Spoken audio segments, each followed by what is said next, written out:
Sri Ramesh Biduri. Next speaker, Sri Ramesh Biduri.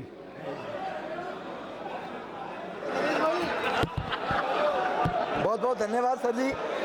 अध्यक्ष जी, आपने एक ऐसे मुद्दे को लेकर जिसको बचपन से लेकर और अभी तक हमें सोच रहे थे कि परमपिता परमेश्वर वो समय हमें दिखाएगा। धन्य है देश के प्रधानमंत्री मोदी साहब और हमारे गृह मंत्री अमित साहब कि जिन्होंने इस मैनिफेस्टो के अंदर सबसे पहले कहा था। सर, मेरे मित्र हमारे कांग्रेस के बंधु सुबह मनीष जी बोल रहे थे और दुहाई दे रहे थे सर्व संविधान संविधान संविधान। सर, संविधान का प्रियम्बल, उसका औचित्य क्या है? संविधान के प्रियम्बल का मायना क्या है? सर, उस संविधान में बड़ा क्लियर लिखा हुआ था सर कि संविधान इस प्रकार इस तरफ आकर्षित करता है कि हम भारतवासियों का ये हम सबका प्रण रहा है कि भाईचारे को बढ़ावा, प्रत्येक नागरिक को सम्मान और सभी लोगों को एक समान अधिकार मिलते हुए जीवन जिया जाए।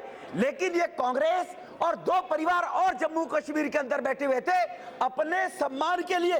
सर, इस जम्मू कश्मीर के जो वहां की पब्लिक थी उसके साथ में कैसा खेल खेलते रहे। अध्यक्ष जी, ये बीज सही मायने में बोला जाए तो बोया हुआ बीज है, इसको कोई नकार नहीं सकता सर। जब सभी रियासतों को इकट्ठा करने का काम देश के उस महान सपूत सरदार पटेल ने किया था, तो जम्मू कश्मीर का क्रेडिट एक परिवार के साथ विशेष लगाव से और अपनी व्यक्तिगत इच्छाएं पूरी करने के लिए, एक परिवार को खुश रखने के लिए जम्मू कश्मीर का बर्बाद करने का काम उस टाइम के देश के प्रधानमंत्री ने लिया था सर। जो नेहरू साहब कहते थे धीरे धीरे समाप्त हो जाएगा, वो अगर धीरे धीरे समाप्त होने की बात कर रहे थे तो जब काबिलियों की बात कही गई थी, बोल रहे थे मनीष जी, काबिली जब आए थे और हरि सिंह जी ने भारत से जब सहयोग मांगा था तो हरि सिंह जी के सहयोग मांगने पर नेहरू साहब आप क्यों ऐसे कश्मीर के उन लोगों की तरफ बड़े मुखाबित होकर उनसे प्यार लटकाने लगे कि यूएनओ में जाकर आपने वहां पर सीज फायर का आदेश कराया। सर, सीज फायर ना होता तो भारत के जाबाज सैनिक उन पाकिस्तानी और आतंकवादी कबीलियों को लाहौर तक जाकर मारते सर, और लाहौर भी आज भारत का हिस्सा होता। ये बीज बोया तो नेहरू साहब ने वो यूएनओ में जाने के बाद और सीज फायर का आदेश किया जब उनको वहां से भगाने का काम किया सर, मैं आपके माध्यम से कश्मीर के आम नागरिकों की चिंता, जो उनको राइट टू इंफॉर्मेशन एक्ट के तहत अपने अधिकारों की चिंता के लिए हमारे लिए क्या किया जा रहा है, कितना फंड आता है सर, सीएजी की रिपोर्ट मांग के भ्रष्टाचार को रोकने के लिए, आयुष्मान भारत जैसी गरीबों को दवाई देने के लिए, और sir right to education act मुझसे पहले सबने पूछा, मैं उसके विस्तार में नहीं जाना चाहता सर, भारत के विकास में लगने वाला पैसा वहां पर पाले हुए आतंकवादी जो कश्मीर में पाकिस्तान के द्वारा कुछ परिवार अपने हित के लिए पाला करते थे और वो धमकी देते कि वहां पर भारत का झंडा उठाने वाला नहीं होगा। अरे, भारत का झंडा उठाने वाले तो करोड़ों होंगे, लेकिन तुमको भारत छोड़कर जाना पड़ेगा। इस प्रकार की धमकी देनी बंद कर दें।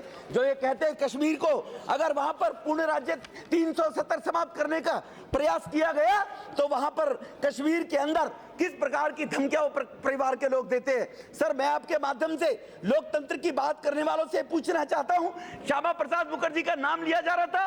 सन 53 के अंदर श्यामा प्रसाद मुखर्जी जब वहां पर उस परमिट को समाप्त करने के लिए और विशेष रूप से 370 के विरोध के लिए जब कश्मीर में गए, उनकी रात को हत्या करवा दी, तो सर उनकी हत्या करने के बाद उनकी मां ने पत्र लिखा कि अगर वीआईपी घराने का कुत्ता भी मरता उसकी जांच होती है। सर, मेरा बेटा तो एमपी था, मुझे बताया जाए उसकी जांच कर जाए उसकी हत्या कैसे हुई, और उसकी हत्या का इन्होंने इन कांग्रेस के लोगों ने कुछ इस बार की इंक्वायरी करने की बात नहीं कही। तो इसीलिए श्यामा प्रसाद मुखर्जी का योगदान सर, मैं आपके माध्यम से 30 सेकंड में इस बिल का समर्थन करते हुए मैं अपनी वाणी को इसी बात को लेकर विराम देना चाहूंगा कि जम्मू कश्मीर के अंदर जो वहां के नौजवानों को रोजगार मिले, वहां पर विकास हो, और जो खाई भारत और जम्मू कश्मीर जैसे भी बोला था बेंजी ने कि वहां पर जो लोग सोचते थे कि हम इंडियन है और हम कश्मीर के लोग हैं, ये खाई समाप्त होगी। आपने मुझे बोलने का मौका दिया, बहुत बहुत धन्यवाद सर।